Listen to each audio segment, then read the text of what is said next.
So I hope you all are enjoying your delicious lunch. And if I could have your attention, we'll get underway with our lunchtime plenary. We have, as you can see, an amazing panel convened. But let me start by thanking Geppetto Catering for their wonderful meal and for their very conscientious commitment to sustainability. Thank you, Geppetto. Josh, are you in the room, or are you back of house at the moment? He may be elsewhere. I also would like to give a shout out. Josh is, among other things, a graduate of the Leadership Greater Washington program, and I just want to give a shout out to the Leadership Greater Washington alum in the room. Raise your hands if you're an alum. Yeah, so thank you all for being here. And it is my pleasure now to introduce the Alice Ferguson Foundation's Board Secretary, Bill Cooper.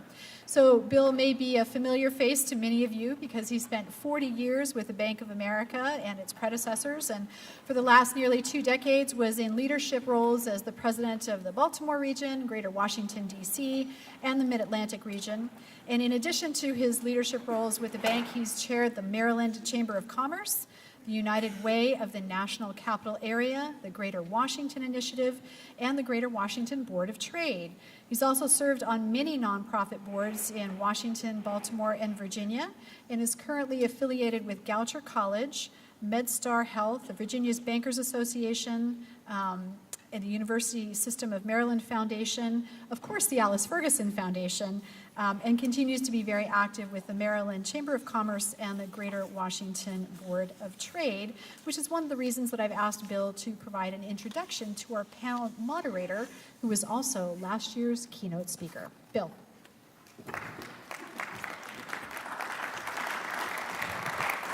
Thank you, Lori.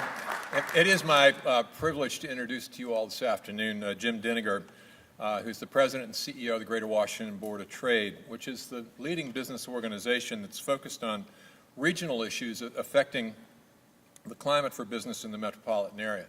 And that focuses on such things as cybersecurity, workforce, transportation, homeland security, and building on the work that you all do to brand this community as a green community. The Board of Trade partners with other organizations on issues of more local import, but leads and coordinates the efforts of many business organizations as we address some of these regional issues. But please join me in welcoming Jim Diniger.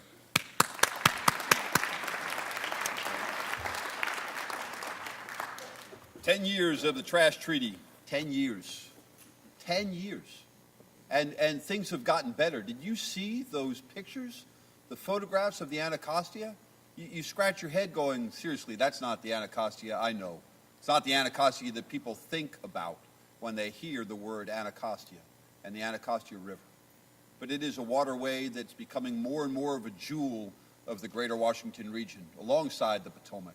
And in large part, this effort, these individuals in the room, this organization, this is really where the credit goes. And when you hear about the different partners, whether it's MOMS or Geppetto or legislation that's been introduced and adopted and put into place and been successful, it's why groups like this exist. And I have to say, there's a lot of credit to the foundation for what has happened, but to bring all of you together to have these conversations, to learn more about best practices. I love the fact that in the workshops, it's not just what works, it's also what hasn't worked, what to watch out for, what some of the bumps and obstacles are. And so today, what we thought we'd do is we'd assemble 3 very involved participants representing the Greater Washington region. All have a stake in the game, but they all have responsibilities to help make this region and this community better, and they do.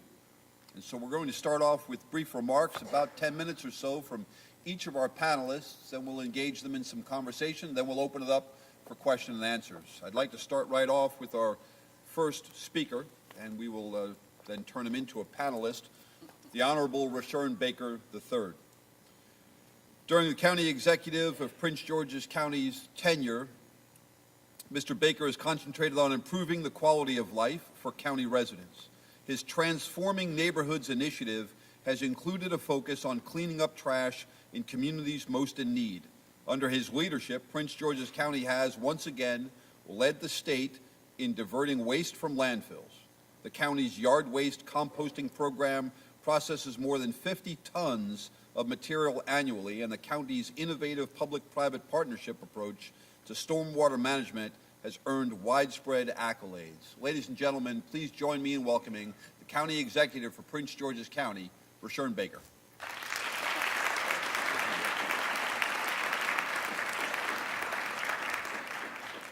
Thank you, Jim. Oh, okay. You know, Jim did that on purpose just to show him short. How's everyone doing? How's your lunch? Good. We're glad to have you in Prince George's County. Certainly, I want to, and I won't take 10 minutes because we do want to get to your questions. I want to thank the Alice Ferguson Foundation. Can we give them a round of applause? You know, I can never be at an event and talk about the Alice Ferguson Foundation without telling everybody, you know, about my relationship with the foundation. I was on the board, and I always tell the story of how I got on the board, and that is because, you know, my youngest child was the only one of our children who went to the Alice Ferguson farm. And if you know where I live in Cheverly, and you know where Alice Ferguson farm is, you will know why my wife suggested I go with her for this science trip. And so I went down there, and I didn't know where it was, and I was like, sweetie, Daddy is in a real hurry, because I was a delegate then. And I said, you know, we're going to make a pass-through, and then we're going to leave. She said, oh, I loved it when I went as, you know, for a class trip, Daddy, and I want to go and stay. I said, honey, we ain't going to stay that long. You know, about 2 hours staying down at the farm, you know, I got to, you know, see it. You know, and I was, you know, ready to go when I thought I was taking her down there. But once I got into it and I saw how she got into the environment, and then she was teaching me about everything, and I thought to myself then, what a jewel we have in Prince George's County. And it reminded me of just how big and diverse this county is and how important it is. And so when I got the chance later on, because of Jim Estep suggested I go on the board. I got a chance to go on the board and really see the fine work that they're doing. So it has a special relationship in my heart. And as county executive, they've directed some of the things that we're doing. Before I get into my very brief remarks, I just want to give a shout out to a couple of folks. First of all, you know, it warms my heart to see Michelle Lawson here from Path to Greatness. Can we give her a round of applause? And since my middle child worked for her, I said, why are you here? And she said, we're bringing environmental awareness to our young people. Isn't that great? That's one of the things we want to have happen. The other person I'd like to give a round of applause is to the panelist, Ike Leggett. I don't know if you saw his budget he released. You know, many of us in elected office, we talk about our commitment to policy, whether it's the environment, whether it's healthcare, whether it's education. But the budget he released not only showed his commitment to making a really great county greater, but he led the way in making a commitment to a really good school system better. And I think that deserves a round of applause.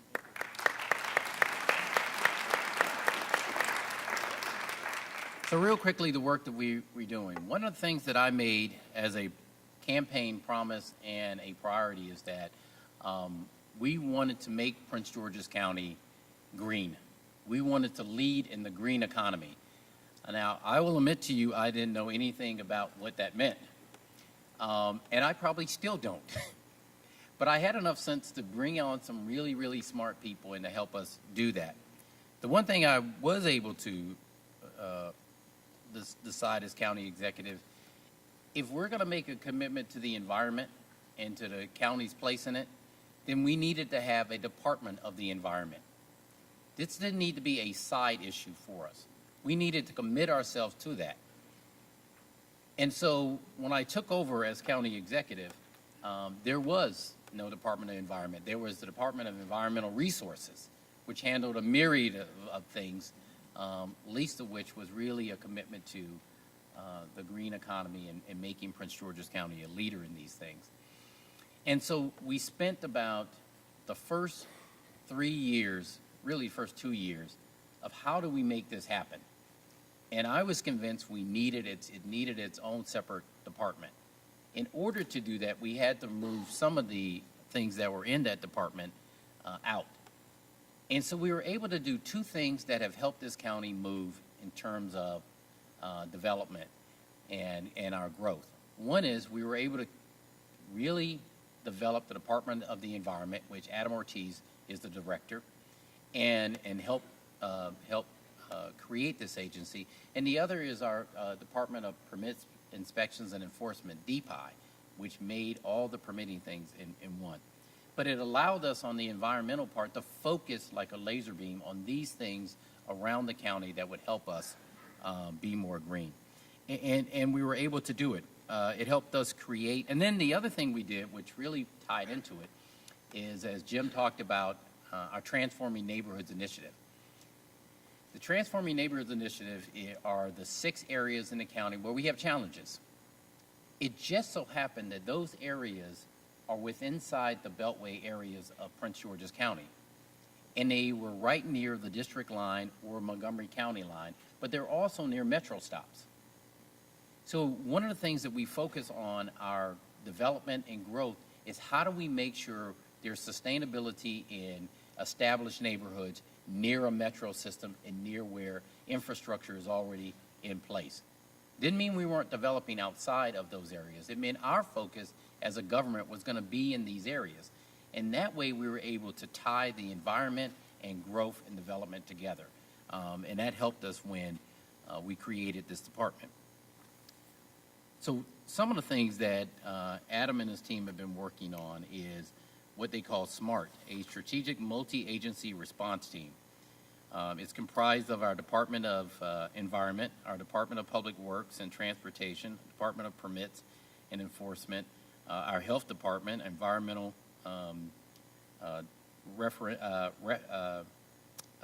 Corrections Department, Park and Planning, and a number of other agencies where we focus on what's going on in the county. It's also had us do our Green Up Cleanup. So they take a team and they go out to the neighborhoods and they do, they attack in terms of what you physically see, which is, the aesthetics of some, especially in our older communities. And we get a team and they go out there and they clean up. I had the pleasure of going out there and working on this team in the Suitland area. And so I thought I was going to be able to go there, it was on a Saturday, so I actually dressed appropriately. But I really thought it was like I was going to pick up, a couple of things of trash with one of those little scooper things, and that would be it.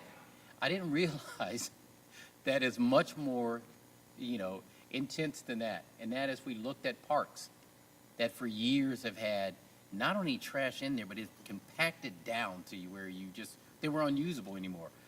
River streams that were coming through these communities that were full of it. So we were actually moving, looked like, houses out of some of these, but bringing it back and then doing it with the community. So the idea is not just for the government to go out there and to start these projects, but they become sustainable throughout.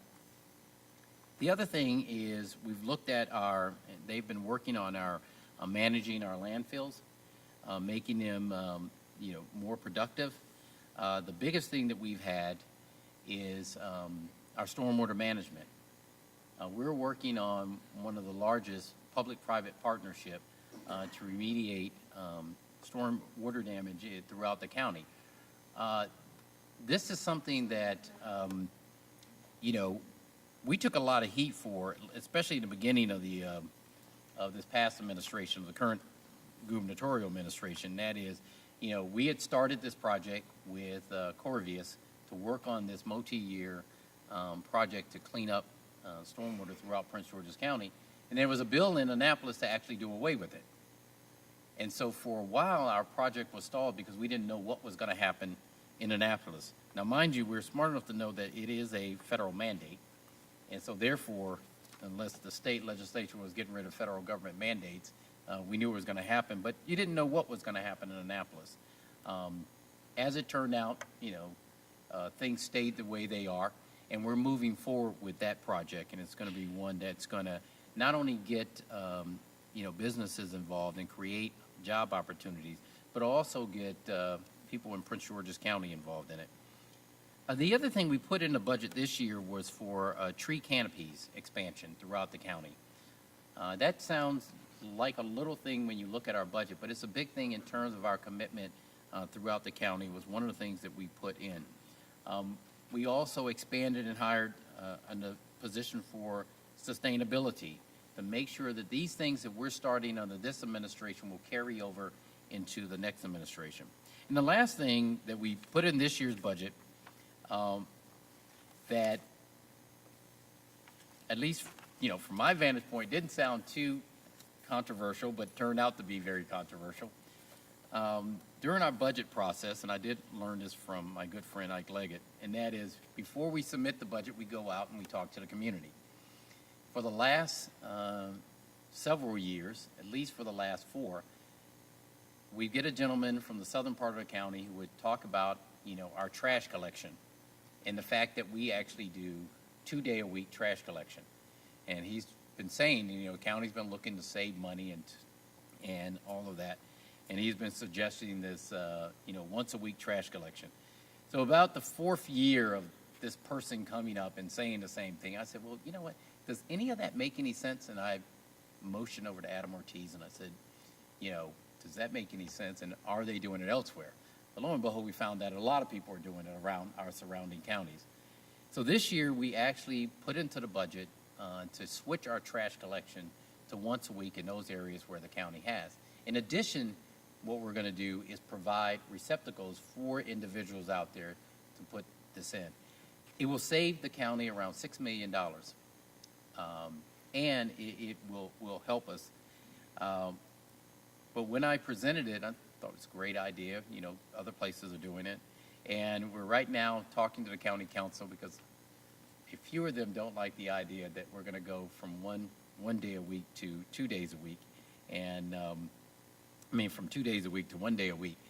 But it's things like that what we've decided in this administration, the policies that will help us move the county to sustainability and to green and opportunities for our young people, what we're going to do. And some of the policies are going to be things that people get right away, but a lot of the policies are going to have the impact in the long term that they won't.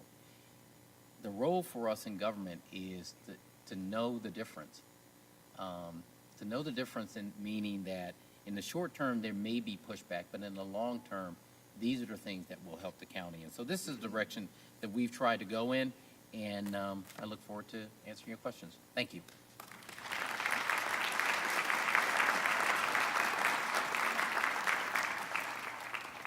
County Executive, thank you very much for those comments and for leadership by example, getting out there and participating, leading a wonderful team. Adam has been a remarkable partner with the Council of Governments and the Board of Trade on the stormwater management issues and an innovative approach.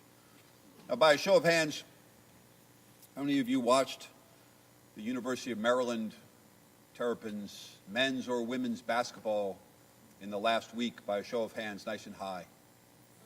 All right, put them down. How many of you in the last week have watched, read, or followed the 2 eaglets? So we know where your heart is. Even sitting here at the University of Maryland, nature matters. Nature matters an enormous amount. I would say the productivity in Washington is going down with the Eagles and NCAA basketball at the same time. Without Metro, it was a hell of a week.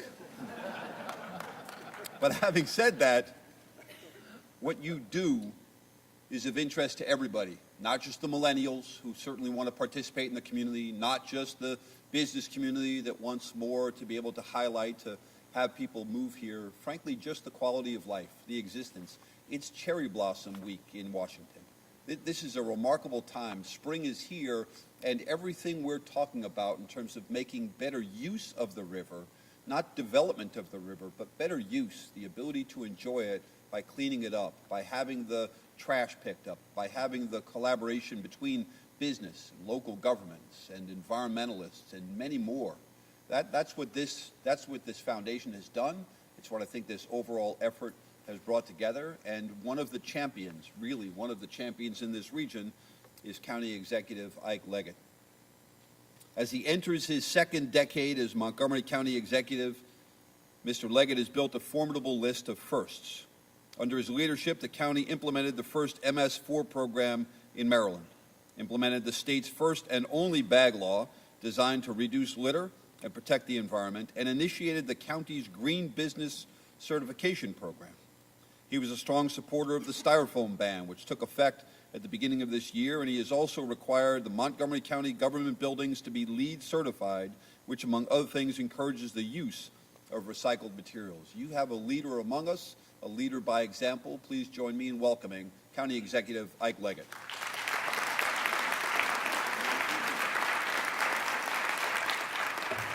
Thank you so very much, and thank you, Sharon, for those wonderful remarks. All of those firsts that Jim just mentioned oftentimes comes with some price and difficulties, because when you're first on many of these things, people do not necessarily accept it initially, and therefore there are some risks associated with that. Let me also thank Tommy Wells, because I was not the first in terms of the bag law. We literally followed the District of Columbia. And talking about first and challenges, when we implemented the law, there are a lot of challenges associated with it, because we were the first in the state of Maryland. And I happen to live in the Tri-County area, right at the intersection of Howard County and Prince George's County. And I visit my local giant grocery store periodically to go to do a little bit of shopping. And I literally can tell the people from Howard County and Prince George's County who happen to be in Montgomery County shopping. Those are the ones without the bags. Now, the first time it happened after we had passed the law, I was in line, and there was a lady ahead of me, and there was a gentleman, two people behind me. And the gentleman behind me and the lady in front of me were complaining about Montgomery County's bag law. And they had it all wrong. We're going to have to pay 5 cents of our grocery for this stupid law. And the clerk looked behind them, and they saw me standing in line. And she turned and said, "That's the guy to blame right there." I couldn't go back. I couldn't go forward. That was the longest 10 minutes in my life, standing between those people. So Jim is right to be first, but it's not always, it's nice to be first sometimes, but sometimes it's a price. I have this habit today that whenever I go to a neighboring jurisdiction or outside of Montgomery County, there are a couple of things that I watch for. And it started some years ago. One is billboard signs, and the other is trash, just to watch to see. So if you get an opportunity, and when you travel outside of your neighboring jurisdiction, just look how much trash is around, how many billboards, and see the differences among various jurisdictions. Those two small things really says an awful lot about your community and about how we are being good stewards of our community. You don't even have to get out of the car. You're just driving around, billboards and trash. I say that because Jim and I just returned on a trip a couple of weeks ago from Cuba, in a country where relatively poor, people are still creative, well-educated. I was amazed about how clean Cuba was. No trash. I watched as people would pick up a little bit of pieces of trash here and there around the area and keeping it clean. I say all of that because we still have a challenge. Despite the many things that we've done in Montgomery County, all the laws that we've passed, all the regulations, all the rules, and all the procedures, you cannot legislate your way out of environmental challenges. You cannot pay your way out of it. We cannot have enough stormwater management facilities, enough trash pickup days, and all the things that are required to keep our community beautiful, environmentally sensitive to the challenges we face. It comes with education. It comes with people understanding the nuances and the impact of what they do in their behavior each and every day of their lives. Until we get to that point, we are simply fighting behind the ball. As in Montgomery County, we are picking up tons of trash. We have facilities that are probably the envy of many other communities around the world. We have laws that are far ahead of many other jurisdictions. But in and of itself, that's not enough. Until we actually change the culture and change the behavior, we still have a challenge ahead of us. And that's difficult to do. It's not something that comes overnight. It's something that you have to do each and every day. Because as in this community around the Washington region, we have a changing community. People who live here today are gone tomorrow and others are in. We have cultural differences. We have language differences.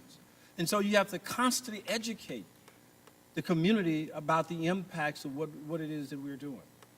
That's the real message of today. How do we do that? How do we, in effect, change that behavior? How do we continue to educate people? We provide, with the Ferguson Foundation, a great deal in terms of advertising, working in partnership and getting ads on buses, making certain that we get the words out to the various portions of our community, working with our community partners. All of those things we do in many, many forms and fashion. But that, again, is not enough. And here's how people see this. They see this from an individual standpoint of view. If you drop a piece of paper on the trash or you throw something out and you see the McDonald's hamburger wrapper on the paper on the sidewalk, someone says, that's one piece of paper, there's no impact to me, no harm, no foul, why deal?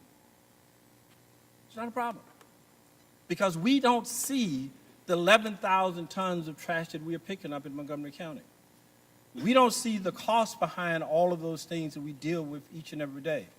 All we see is that simply one piece of paper. And therefore, we're not apt to act. I have a long list of things that we are doing in Montgomery County. You've heard most of them already from Rashawn, so I don't want to stand here and read them back to you. But I want to emphasize the importance of education, the importance of partnership, and that this is not something that we got into overnight. It is not something that we're going to resolve overnight. It's something that we have to continue to fight and work with people over and over and over again in order to get there.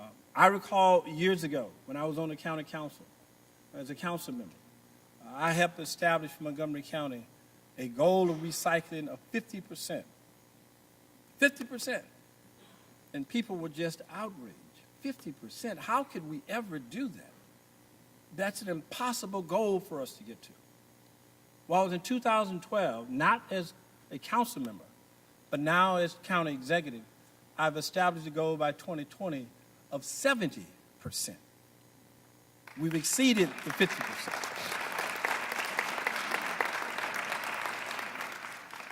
And that's a goal that I think that we can meet. And we're working aggressively to get there. We're looking for all kinds of innovative and creative ways in order to get there, because I think it says an awful lot about our community. I am fortunate to have with us today, and you'll probably hear from a little bit later on, Lisa Felt, who's head of our Office of Economic Development. She's done an outstanding job coming up with creative ideas and suggestions of how we can move forward.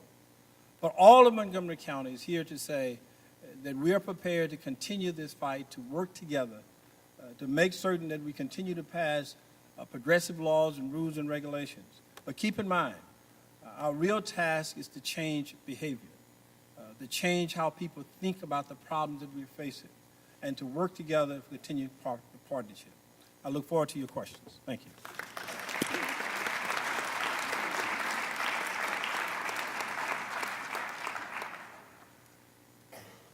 County Executive, thank you very much for those comments. And I think in the spirit of this event, you heard from the County Executive about what he learned from Director Wells. The overall effort certainly in this panel, is to talk about the sharing of policy and community outreach successes over the past decade, as well as what actions could be taken for the future. You'll hear a bit more about that in the Q&A, but one of those individuals who really did blaze the path as it relates to a lot of the legislation to help clean up the river is our own director, Tommy Wells. Tommy is the director of the Department of Energy and Environment. Appointed in January 2015, he's chiefly responsible for protecting the environment and conserving the natural resources of the District of Columbia. Most recently, Tommy served as the D.C. Council member representing Ward 6, a position he held since 2006. In 2009, he crafted the Anacostia River Cleanup and Protection Act of 2009 to implement a nickel-a-bag fee on disposable bags. This landmark legislation prompted thousands of district residents to curb use of plastic bags and instead opt for reusable green alternatives. 75% of D.C. residents reported a decrease in their use of disposable bags once the bill took effect. The legislation also established a fund to restore district water bodies, including the Anacostia River, support the distribution of reusable bags, install trash traps, and provide environmental education for district students. These and other efforts, championed by Tommy Wells, have helped position the district as a model for sustainable green living for jurisdictions nationwide. Ladies and gentlemen, please join me in welcoming Director Tommy Wells.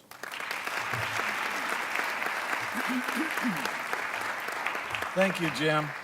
And let me say on behalf of our Mayor, Muriel Bowser, that we could not have better leadership and partners from our neighbors, from the county executives, Rush Orrin Baker and Ike Leggett, that the kind of partnership and support that you bring for our city and for all of us is so greatly appreciated, and the great talent that you have selected to be my counterparts, Lisa Felt, and of course Adam Ortiz, really shows how, A, you've got great teams, but B, that a lot of times in regions we think in terms of competition. But in the area of the environment, there has been such great partnership, and we really greatly appreciate that. What that means for us, and I know that we're all very proud of for our region, it means that there's a ban on styrofoam for our region, not just for our city or our county. It means the bag tax, bag fee, whatever they want to call it. Thanks for that story. I appreciate that. I used to get texts from friends saying, I can't believe you did this, when they were standing in line and they have nothing else to do. But it's that kind of partnership. But the other partnership, it really extends. We have more lead projects in the metropolitan region than any other region in America.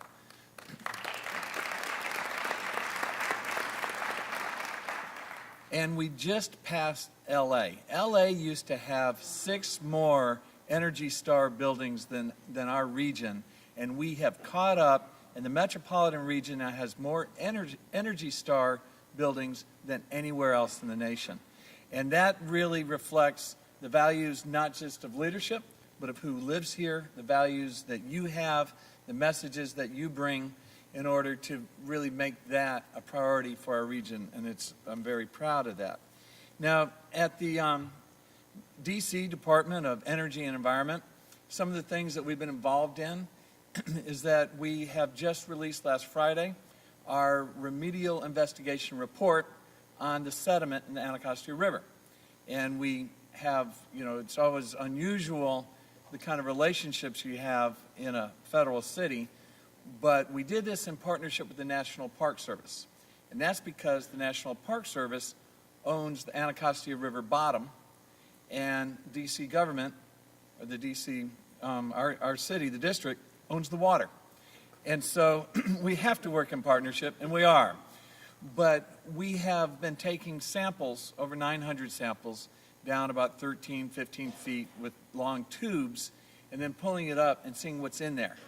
And I know I was just talking to someone from one of our Washington yacht clubs to talk about who had the land before they were there, because we have to go back a couple hundred years almost to see who put what's in the river bottom there, so we know who to help pay for the cleanup from as we clean it up.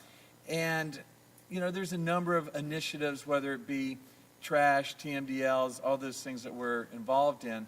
But I think Krista's presentation earlier today reminds us why we do this and what's possible. So we have now declared that the shad have been fully restored to the Potomac River, and that is an amazing feat on behalf of all of us. We also know that we've riveted a nation in watching these eaglets. Whether you see, Fox News, CNN, it's the one thing they can agree on, that this is pretty cool.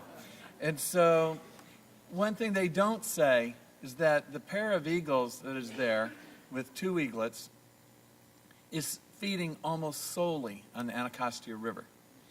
That for the first time last year in 70 years, we had nesting eagles in the city again, with their, once again, as their feeding grounds being the Anacostia River, and that's extraordinary. The other thing is that I don't know if we've announced it or not, but we have, for the first time in 100 years, we have ravens, not those ravens. We have a pair of ravens nesting on the Potomac River. And that's the first time in 100 years. And so our work together is to restore the wildlife, to restore our areas that where we did not used to think that this is an area of wildlife. We got used to kind of planting our yards and paving and building. But we have really discovered a new, exciting way to look at our environment that can be clean, healthy, and that can be shared with the wildlife that live here. And that's what's exciting about this. Exciting that the Alice Ferguson Foundation is teaching that to children. They used our bag money to help educate over 200 children out at the farm. It's really the next generation that's going to enjoy and take the baton to help see that we have an environment, that we have a healthy, sustainable city, region for the next generation after them. So thank you very much.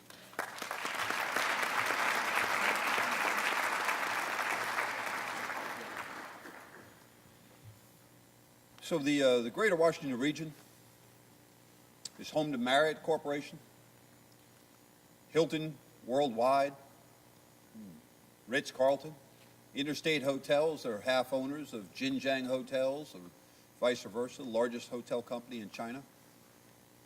Choice Hotels, Quality Inns, Comfort Inns. 35% of all of the hotel rooms in the world are controlled by Greater Washington companies. We're not known as the hospitality capital of the world, but we are. NSA is here, FBI is here, CIA is here, Pentagon's here, the Cyber Command up at Fort Meade.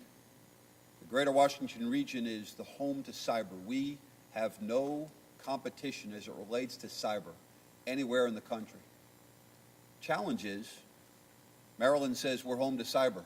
Virginia goes, no, hold on, wait a minute, we're home to cyber. DC goes, we'd like a piece of that. We think we'd like to be home to cyber. Meanwhile, they eat our lunch out in Silicon Valley about cyber.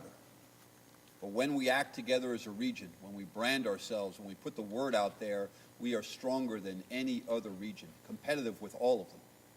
On green, no one holds a candle to us.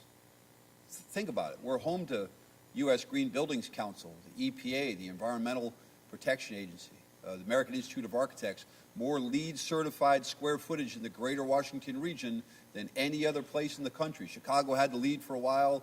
LA was up there. We're in the lead, but we're 2 states and the District of Columbia. Through regional collaboration, that's how we'll make ourselves known. And I need people to know. I need them to know how green we are, because that's what the millennials want. They want a quality of life. It's what the boomers want. It's what the Gen X wants. It's what people want when they decide to live and raise their family, when they decide to get a job, when they potentially even decide to move their company. There's a quality of life. It is really, in many respects, it boils down to an economic argument, but it's a quality of life argument. And we cannot find enough people to fill the jobs that we have in the greater Washington region, but we have a competitive advantage being as green as we are. The rivers, maybe these two eaglets should be called Anacostia and Potomac. But when you start to think about the dynamics of this region, it's working together. And so with that, and our three panelists, I think you embody the spirit of regionalism. You've demonstrated it on not just this issue, but many other issues. I'd like to start with County Executive Ike Leggett. We've made a lot of progress over the past decade, but it seems that much remains to be done. As you heard County Executive Rashawn Baker talk about your budget, I'd like to hear a bit more about what's next on your list of things that can and should be tackled from a policy, public education, or other perspective.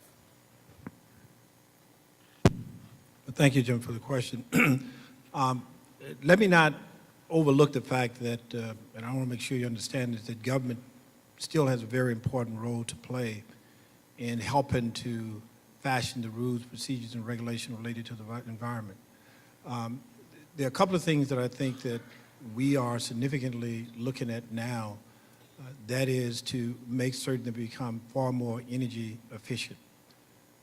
And we have been helped, and I'm a little bit concerned that as we've seen, for example, the oil prices go down, we see more and more uses of cars. We see more people now converting to larger vehicles. We see that people are not as mindful about the energy use as we've had it before, because you see your utility bills going down. And so what we need to do is to make certain that we continue to maintain those standards and to push people into greater efficiency, because this is a cycle that we go through, and those prices are going to go back up. And so I'm interested in how we can maintain and ensure more efficiency going forward at a time when there's a diminished price. Are you looking for ideas from the group Yes, on that, right. or do you have a few that you want to float? Well, I'm basically looking for ideas. We have some that are already out there in terms of how we can encourage people to be much more energy efficient. In fact, one of the things that we looked at with the merger with Echelon and Pepco, the assistance and support from them, and one of the things that we negotiated from them were ways in which to help our community to become much more energy efficient. So there are some things in that merger that would help counties such as Montgomery County to become much more energy efficient. And we need that support, and I hope that it goes through so we can get that. But we need to make sure that we continue to do that. Secondly, we also need to ensure that we get a greater use of recycling, and we're looking for ways to find, and this is ideas that we want from the community, ideas and suggestions how we can recycle more. Food waste, for example, is a real problem for us. And we don't have appropriate sites, we don't have appropriate technologies available, and if we can tackle that, it could make it certain that we meet that objective of, say, that 70% that I've outlined. Those are the couple of things. From residents of Montgomery County who want more help on recycling, and specifically on food waste, composting? Well, on the or food else? waste, that's going to probably take more from the business sector and people who are willing to invest in those areas, and to make it much more supportive for us to do that, because individual citizens cannot do that piece of it. But that's probably going to be toward the commercial sector. Great. County Executive Baker, same question. Where do you see some opportunities, not just in the current budget year, but into the future for the biggest return on investments, and what would you like to see the community take a hold of? Well, I mean, one of the things that we put in the budget this year was around streetscapes and canopies, and that is really getting the community involved in beautification, but also with an environmental take on it. So I know that Adam is and his team are really working hard with our Department of Public Works to really get out there. I mean, this whole notion of tree planting and in the communities is one. Rain barrels, getting the community to be more active in things like that, and rebates around the county on that. And then the cleanup. I mean, unfortunately, we did not pass the bag tax in Annapolis or put it in the county because, you know, unfortunately, people don't see the correlation between you know, the litter that they talk about when we do our budget around the county, and the fact that this would help cut down on that, and it helps with our partnerships with the district and with with Montgomery County. But one of the things it does make us do is get the community more active in the cleanup efforts throughout the county. And probably the areas where they're really pushing the envelope is around composting, looking at our waste and thinking about what we do with these landfills that we have in the county. So we're looking for the community to give us ideas, but we're also, with our Department of Environment, looking for ways to push that forward. Probably the other areas are stormwater management. You know, we're beginning that process right now. It's going to ramp up more as we go along, and so that's going to be a big effort for us. And probably finally is in the area of Prince George's County is economic development and growing our economy. And part of that is us building. And what we want to make sure is that we're focusing as we are around those areas that are sustainable. So a lot of efforts around our metro stops, making communities more walkable. That's why you saw the commitment both from Montgomery County and Prince George's County to the Purple Line, getting more cars off the streets, getting our folks there. And I probably, if I didn't say this, then Adam Ortiz probably would kill me, and that is bikes. You know, the district has, you know, made our life miserable because I have young adults that sometimes live in my house, and all they talk about is the district and the bikes and the things that they can do and how many bike lanes I don't have. And so, you know, and Adam loves it. One of the things we're about to move a bunch of our workers closer to the metro system, and he's made me put 2 bikes in there. You know, I know that's just the beginning, but bikes is a big part of it because it sends a signal that we're committed to a sustainable environment, and that's what we're going to work on. Thank you very much. So, Director Wells, when you hear about the way the district makes things difficult because you've raised the bar and the expectations, what do you see into the future? Where do we have some opportunities and the greatest need, and whether that's in education or policy or otherwise, where do you see the next couple of years and efforts that you and your team have underway? Well, first let me say that it's not just political politeness why I love these guys. I mean, what was just laid out, starting with someone who I have admired for many years, Ike Leggett, is the challenge of decarbonizing our planet. And I know he talked about it in terms of cars and oil, but that's where we live, is with the size of our cars and our land use planning and those kinds of things. But we have to decarbonize our planet. And so we have a study ourselves that hopefully will come out to tell us what else can we do with the fleets of cars, public and private, in our city, and how we manage that. What greatest bang will you get if you go to electric with what fleet? Would it be the taxi cabs? Would it be buses or whatever?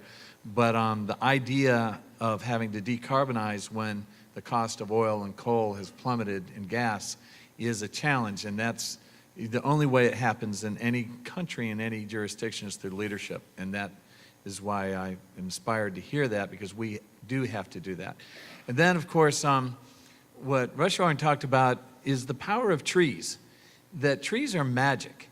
They absorb thousands of gallons of, of water in just small areas. They help decarbonize, they help cool things.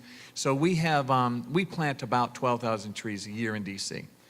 And so the mayor has said, let's get it to 15,000. And so I don't think anybody's planted that many per year since Boss Shepherd.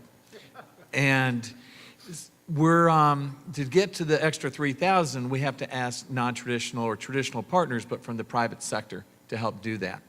And so reestablishing the tree canopy in a city that used to be known as the City of Trees, as you know, Jim, is extremely important, but it's something that has to happen. The other thing is that what all 3 of us in our jurisdictions are having to do is retrofit our areas. We have to retrofit it for stormwater. And in Prince George's County, it's a model pilot or model program of what they're doing through a public-private partnership with Corvius to retrofit the stormwater areas and capture stormwater in their area. In ours, we are doing, as you know, stormwater credit trading program. And over the next few years, and we're the first place in the nation to do it, we need to see how it works. And we'll benchmark it with our partners in Prince George's, because these are two very important models. And I see we've got Jeff Seltzer here, who's the leader of that for the district. So over the next years, you know, the DC Water's retrofit is about $2.5 billion for the tunneling, which will help our rivers immensely. But if we were to retrofit everything we need to do for the rest of the city where we don't have the combined sewer overflow, that's $7 to $10 billion. So how we do that through our stormwater regulations, and thank goodness with all the building that's going on, because they're meeting our new regulations, we're retrofitting the city. So the city will be hopefully retrofitted over the next 10 to 20 years to manage stormwater. And then hopefully we will continue to do our part to cool the city a little bit, and also to try to do our part around energy use for decarbonizing. When the big dig is complete, what benefits will people recognize immediately, and what will people recognize longer term? Well, I appreciate that. People are paying much higher water bills, and for the 13 miles of tunnel, the size of metro tunnels underground, they don't really get to see directly what they just paid for. But what it is, they're rain barrels. So that the idea for the combined sewer overflow area, that we captured 98% of all storm events. The water will be treated cleaner than when it went in. The storm water will come out of Blue Plains, treated and cleaner. And so what we'll see is a dramatic improvement on the Anacostia River, I think, right away, with substantial reduction in E. coli and the other things that come through the stormwater that will be treated. So I think it'll be a substantial improvement to the water quality. And certainly part of it, as you know, Jim, will be above ground over in Northwest Washington, that we'll see some of that green infrastructure, the sponges that we create with trees and low impact development, those kinds of things. So, you know, it's driven by the Clean Water Act, as we saw earlier today. And the goal is that we have a fishable, swimmable river. That's it. Thank Two you very rivers. much. I would say that from a branding perspective, calling it the combined sewer overflow is probably, we need some better phrase. Oh, move here. We have the combined sewer overflow neighborhood. Be perfect. How can the business community and the environmental and citizen activist communities work together more effectively in the future? As you look out across the room, you have representatives of environmental organizations and community activists, the president of TD Bank, senior representatives from Accenture, a number of other companies and corporations in the room in support of this collective effort, this regional effort. When you hear about planting 3,000 more trees than originally expected, somebody's got to pay for that. When it can't just be on taxes and fees, but stepping up and making contributions, it reflects very well on the business community to participate in things that are beneficial to the environment and stop doing things that are harmful to the environment. Where do you see, and County Executive Baker, let me start with you, where do you see the opportunities for business in the environmental and civic communities to work best together? Well, I certainly think in terms of taking the initiative to participate in the canopies, the tree canopies, that's one area. The other area, I think, two areas that come to mind for us is, especially as we developed in Prince George's County, is one is to think about that development in terms of the environment, making sure they're LEED certified when you're doing major development. Our hospital will be that way. Certainly MGM is doing the same. But you know, we want the business community to embrace that. And so when they're thinking about where they're going to develop also is going to be important for the environment. Whether they're doing a type of development that's in a walkable area, we want to make sure that they think about those things. And then for the community and for the business is job opportunities. You know, because when people hear it, especially, you know, in this, they say, oh, it's the environment. You know, what does that mean? That means there's not going to be opportunities for us out here in terms of what we can do.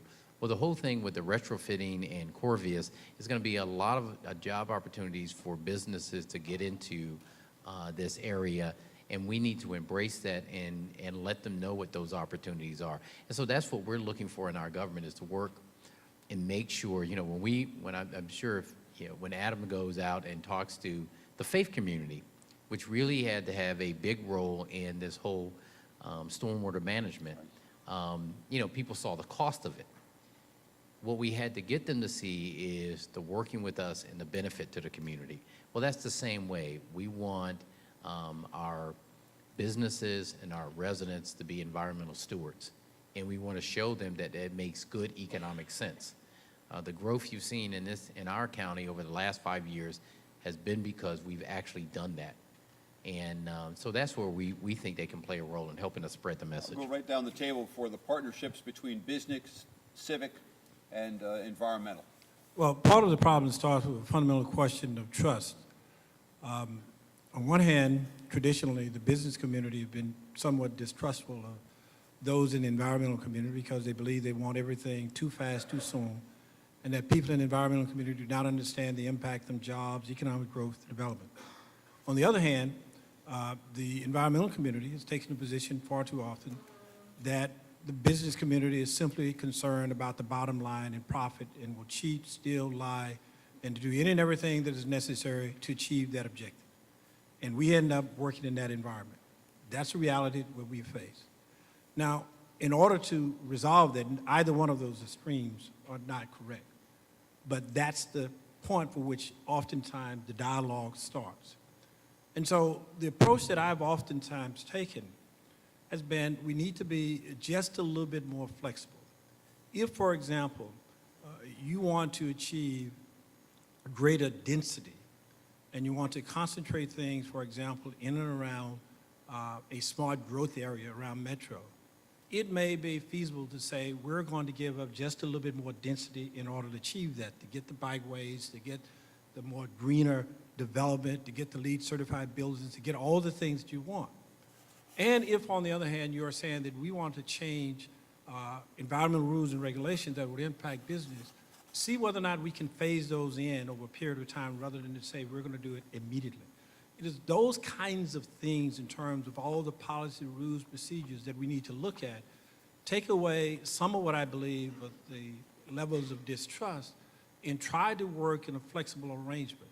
And when you do that, you start from a position that I think you can appropriately negotiate, because fundamentally, there are some differences, but you need to find ways in which to work through those differences, that all business people are not bad, and all the environmental people are not trying to go out and ruin the businesses. There's a level in between that we have the trust, and we're going to be a little bit flexible. I think that we can work through many of these concerns. Director Wells, to you. Well, I do believe, and I think the panelists would agree, we do have one of the most enlightened, I think, values-driven development and business community, I think, anywhere in the country. There's a reason why we have so many LEED certified buildings. There's a reason why we have so many green roofs going in. But it's also where the new workers want to live and be. They want to see that their employers, that their buildings, their work environments reflect their values. And that's what we have to do to attract the educated young workers of tomorrow. We have to have a region that's branded as this is a smart, healthy, environmentally, biophilic area to be. I think that with businesses in two areas for us. One is that we have a goal of cutting greenhouse gases in the district by 50% by 2032.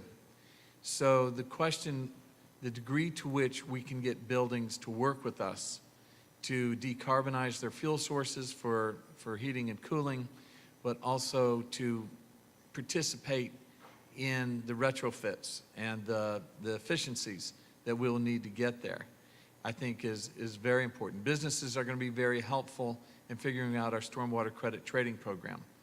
And then when Muriel Bowser was first elected, she tasked us for Earth Day to have a conference on waste. Like, how can we get to, if ever possible, zero waste, but in terms of waste? We're going to need a lot of help and creativity and thought from our business community to help us figure that out. It can't just be on the government.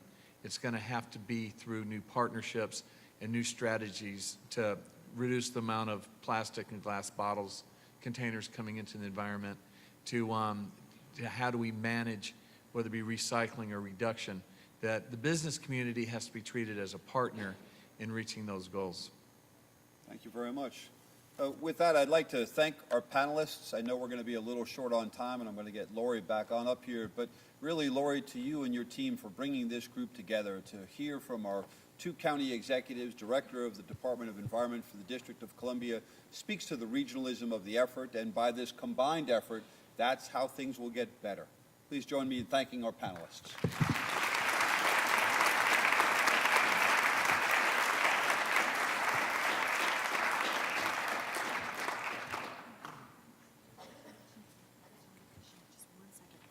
So thank you again, Jim, and to all of our panel. We look forward to great things to come in the next decade. And now it's time for our Potomac Champion Awards. It should come as no surprise to you after what you've heard today that all 3 of the jurisdictions that are represented are certainly well worthy of that. We have Potomac Champion Awards for each of you. Thank you for accepting, Tommy, on the mayor's behalf. I'm going to make a special one for you just because of all the great things that you've done. And our award, I think what I'm going to do in the interest of both time and the opportunity to get a photo with all 3 of you is ask you if we can manage on the relatively small stage to have you all come to the front.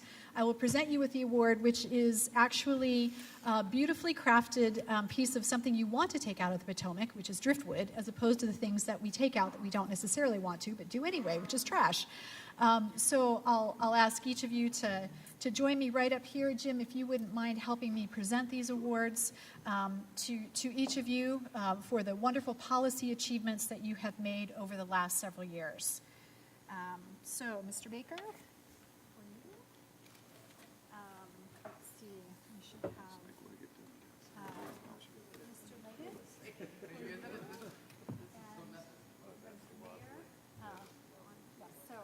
Jim, come right. Oh, you get it. Okay, all right.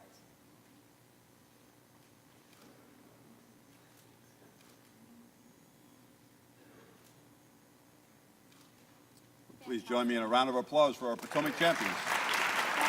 And if I can ask your indulgence for one more moment, we do have an additional policy award recipient, and I'd like to ask Julie Lawson, Director of Trash Free Maryland, to join us at the stage as well. So it does take a partnership sometimes to get our folks. May I maybe we could just do one more quick photo with Julie. Here we go. Julie, come on down. Right in the middle there. Sorry, thank you. So.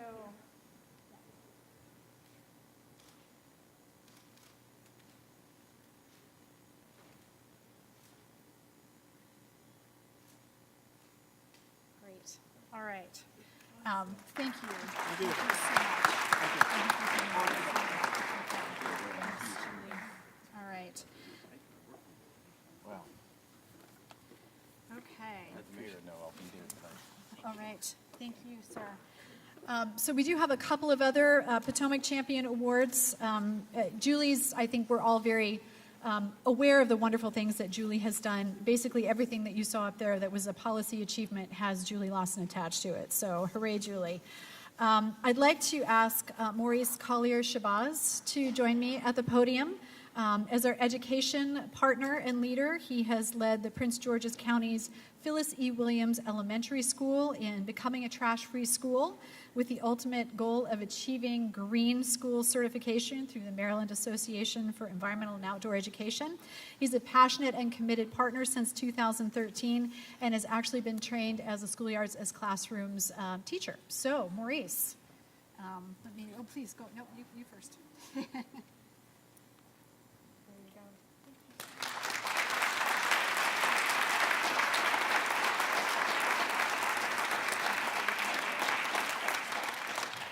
And I hope that you'll take the time to talk with all of our Potomac Champion Award winners and learn more about why they have been motivated to do the many wonderful things that they have done.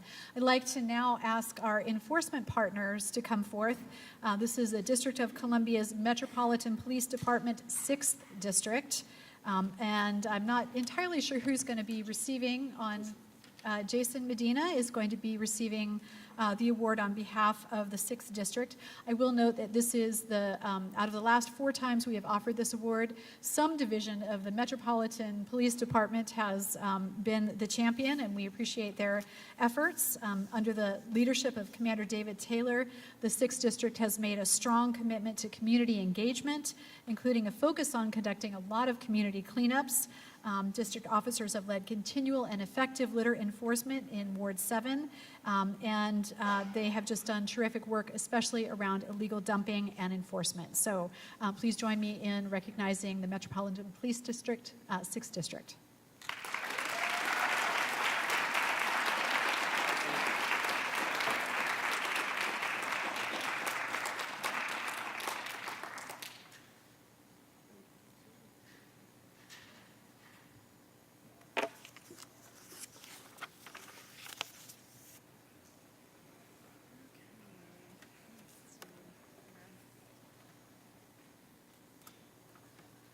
Okay, so the rest of my notes have disappeared, so I'm going to wing it. So I would like to offer congratulations to Frankie Sherman and her wonderful colleagues down at Charles County. The Department of Public Works is a great group down there. Frankie has led cleanup after cleanup after cleanup. She single-handedly organizes distribution of materials. I know she's got a great cheering squad with her here today, and so it is with great appreciation that we present this award to Frankie Sherman.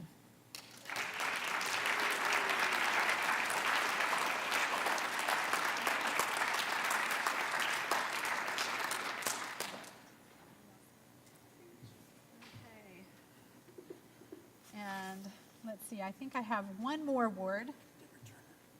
And that is for our community partner, the fabulous and amazing Deborah Turner, who has been the garden coordinator for the District Heights Community Garden. She has been a constant presence out there helping make her community clean and green. And I know that Deborah has a wonderful cheering squad with her here today, too. So please join me in congratulating Deborah Turner for...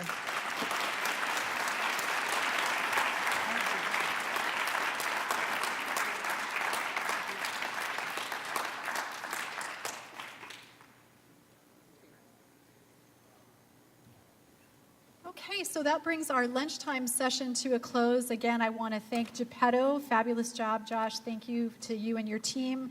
Thank you to Tata Global Beverages for providing wonderful coffee and tea for us. You'll get a chance to enjoy that. We're going to ask you to take a short break now. Please go back out and enjoy some of the sunshine. And we'll see what the room looks like when you come back. We may be putting the wall back up. Our roundtable discussions are going to be taking place over here in this portion of the room. Lots of things that you heard discussed earlier, composting, cleanups, education. We have a fascinating set of discussion opportunities for you, and so we look forward to your thoughts and ideas being gathered. We'll share them with the county executives and with district leadership, and then we'll convene back here at approximately 3:30 for our closing plenary. So enjoy a break, and we'll see you all in a bit.